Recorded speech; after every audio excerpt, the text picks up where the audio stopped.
As if it could get crazier, presidential politics usually heat up only after Labor Day as the candidates gear up for the final push to November. This year will be especially hot as Donald Trump and Hillary Clinton are not far away from that first debate. So joining us this morning, please welcome our Roundup panel. We got Fox 26 senior legal analyst Chris Tritico. We got the Democratic media consultant Mustafa Tamiz, and also our Republican strategist and public policy analyst Jackie Valley. Good morning to you guys. Good morning. Thanks for being here. So, all right, let's talk about Donald Trump. He's got a busy week ahead of him. Obviously, he's going to be in Detroit, but will he make any progress? Well, you know, he started out the week, he started Trump 2.0 a week ago, where he was going to be the kinder, gentler Donald Trump.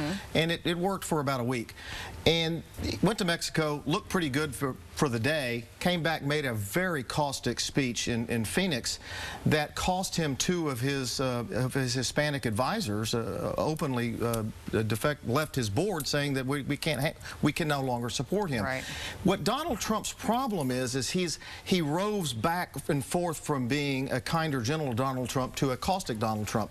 That is going to pose him the problem moving forward. With that said, he ticked up 1 to 2 points in the polls in the last week. And his trip to Detroit is important and very significant, because he's making trips to Detroit and other areas where there's a lot of poverty and blight.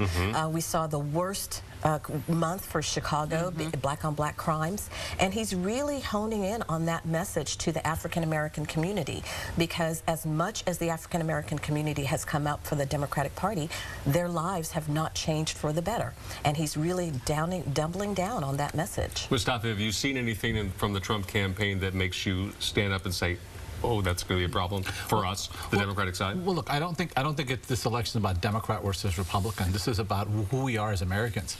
And this nation was founded as a nation of immigrants, founded on religious freedom.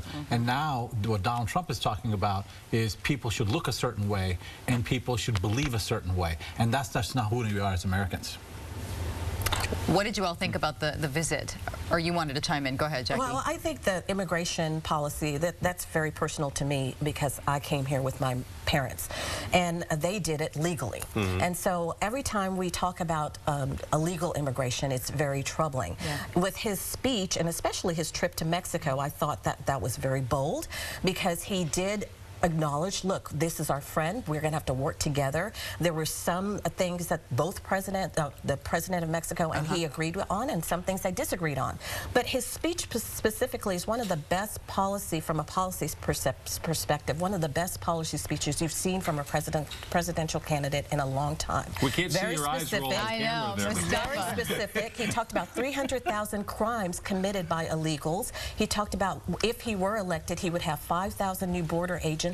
But most importantly, the message that's lost. He wants to enforce the laws that are not currently being enforced. He's not saying, I want to do things that are not present. These laws are currently present, but they're not being enforced. Mustafa, you're shaking your head over there. Look, Republicans, forget about Democrats, believe that his policy is not very sound, and they're leaving Donald Trump in record numbers. 50 Republicans, national security, international affairs folks, signed a letter saying he would be the most dangerous president if he was ever elected.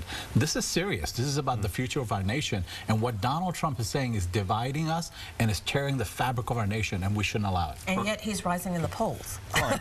Let's not leave out Hillary Clinton's problems and challenges. This email thing, it won't go away. Every day there's a new group of them that comes out. Hillary Clinton can't get rid of this.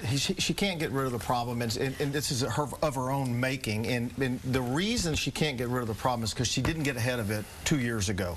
Had she just, if there's no problem here, just release it. 2 years ago, here it is, it's all here, let everybody filter through it, it's over, it's done with. The Clintons for years have delayed. Now we're on the eve of the election, and we're just now getting these releases. Now, the State Department said we're now going to release all of her calendars right before the election. So right before the election, she's going to be again doing damage control over emails and the Clinton Foundation, when she should have gotten ahead of these problems 2 years ago. Is it going to cost her?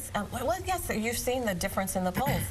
Every time there's a new problem with her emails, she comes down in the polls. She had a double-digit lead over Donald Trump, and that lead has now diminished by 50%.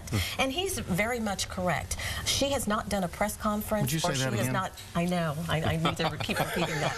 She has not done a press conference or spoken to reporters on these issues, and they're counting the numbers of days since it's happened. So the fact that she keeps ignoring it and she's hoping that Donald Trump continues to mess up is actually hurting her. The best day Donald Trump has is when he can hold his temper. Is that the kind of president we want to elect? Somebody who has access to nuclear weapons, that the best day he has is the day where he just follows a teleprompter and doesn't do anything to inflame the rest of the world. What about the best day for Hillary Clinton seemingly being that she's not selling something? Yes. Well, look, Yes. you may like Hillary Clinton, not like Hillary Clinton, but this country will move forward. With Donald Trump, we'll be moving Well, backwards. there are a lot of people who say none of the above, none of these choices are good choices, that's really the unfortunately. issue here, And how because- sad is that? Yeah, I know. It is. That's it's exactly who's what I've been rising saying. to the top of the bottom of the polls That's is the right. problem, and that's where we're headed. That's All right, right. Chris.